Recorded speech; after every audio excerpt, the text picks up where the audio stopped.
I'm not sure what I was thinking with this desk covering. It's the backside of a drawing pad. I think I thought the gray tone would complement the black book, but there's an unfortunate and distracting stain there. In hindsight, I should have splattered some dark red paint over it. That would have been apropos. This box is from Dollar Tree, I believe. I filled it with ephemera matching the theme of the day, which is bats. Can you have Halloween without bats? I mean, they're shuddery all on their own, but coupled with their strong ties to vampires, they're up there in the top 3 Halloween animals, according to me. Yep, they complete the Boo Band trio along with black cats and spiders. Producer Mike says he's seen a bat flying over the yard on some evenings, and I'm cool with that because bats are insect eaters. What's the saying? The enemy of my enemy is my friend? Yeah, that. Don't mind the deconstruction going on. It all gets put back together later. But I wanted to make a continuous, uninterrupted spread, so I removed the pages and taped them together so I could work on it as one piece. After it was done, I cut the sheets apart before reassembling the book.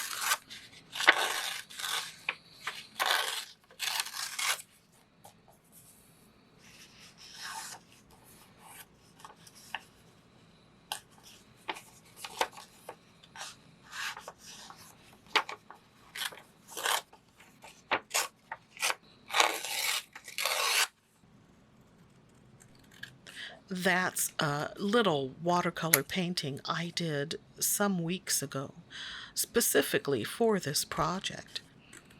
It's a little cartoony and makes me think of Transylvania 65000, not the 1985 film that I haven't seen, but rather the 1963 Chuck Jones cartoon, the one where Bugs Bunny uses magic words like abracapocus to get the better of a vampire.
A side note about this image here.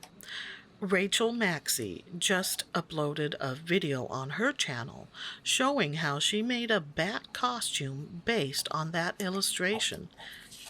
It was an interesting combination of stitchery and sculptury.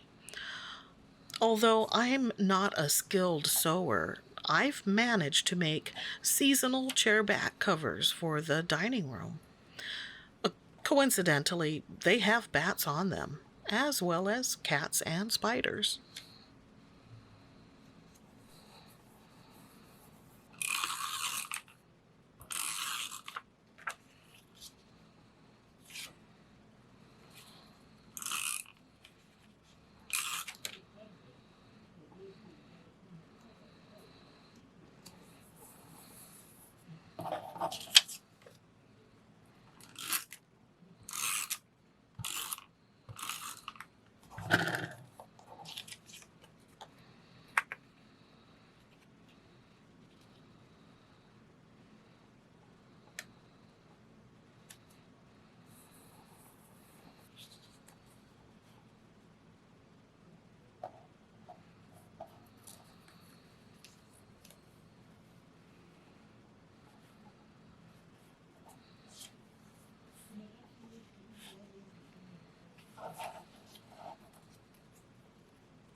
Although I've read Stoker's Dracula, Le Fanu's Carmilla, King's Salem's Lot, and the first couple of Anita Blake books when they came out in the 1990s, I am more familiar with vampire films than vampire literature.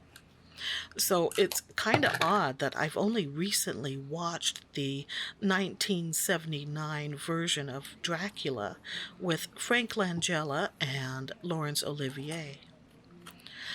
Okay, I did fall asleep before the end, but it was late at night, and honestly, I really appreciated the moody, romantic atmosphere. But I was baffled over the Lucy/Mina switcheroo, which I found unnecessarily confusing. Coppola's Dracula from 1992 was closer to Stoker's novel and gorgeous to look at. But in my opinion, the casting was all wrong. So I'm glad I finally saw the 1979 one, mostly because producer Mike has repeatedly mentioned that his dad taking him to see it at the cinema is one of his fondest childhood memories. My oldest brother took me to see a lot of movies over the years, but the only vampire one was Love at First Bite. Really? Oh man. Of all the vampy films to pay full ticket price for. Coincidentally, Love at First Bite also came out in 1979. I can't help but picture young producer Mike sitting in the theater watching a sinister bloodsucker strike terror into his foes, while I sat and watched George Hamilton dancing at a disco.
In vampire lore, they have the ability to shapeshift, and most often it's in the form of a bat, but they occasionally take the form of a wolf. Unfortunately, I don't have any wolf stickers. Actually, I don't know that for certain.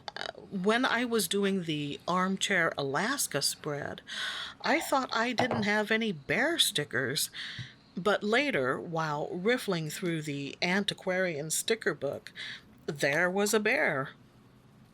It was partially dressed and performing a circus trick, but it was a bear.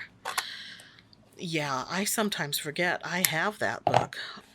Or perhaps I'm subconsciously saving myself the trouble of going through all 1,000 stickers in search of one that will fit my theme. I mean, it's a cool book and all, but that's a lot of stickers.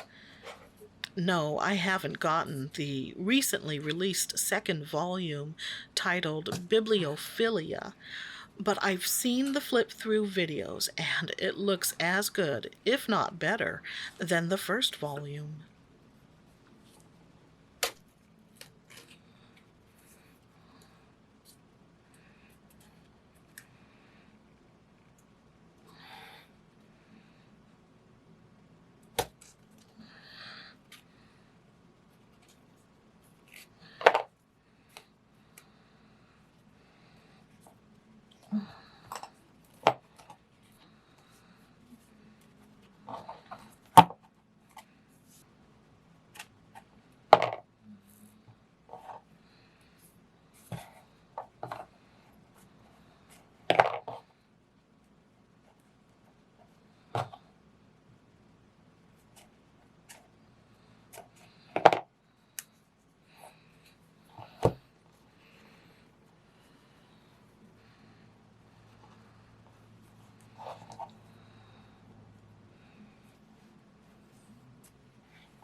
Of the vampire books I've read, Salem's Lot is my favorite. There's a really good BBC radio dramatization from 1995, and if you've got 3.5 hours to spare, it's pretty entertaining. As for movies, well, I can go on and on about the ones I like, from Countess Dracula to Shadow of the Vampire. And I'm going to include Ravenous because while it's ostensibly about cannibalism, it basically plays out like a vampire story. But a couple of my most recent favorites are What We Do in the Shadows from 2014 and Kiss of the Damned from 2012.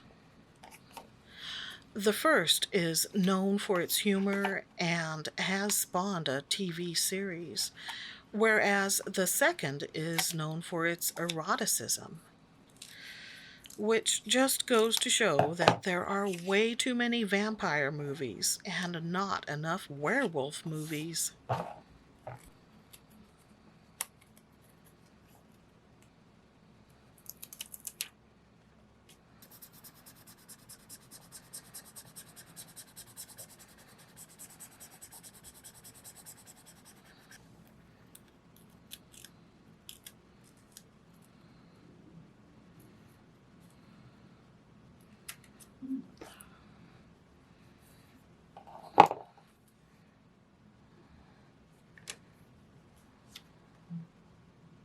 Erg.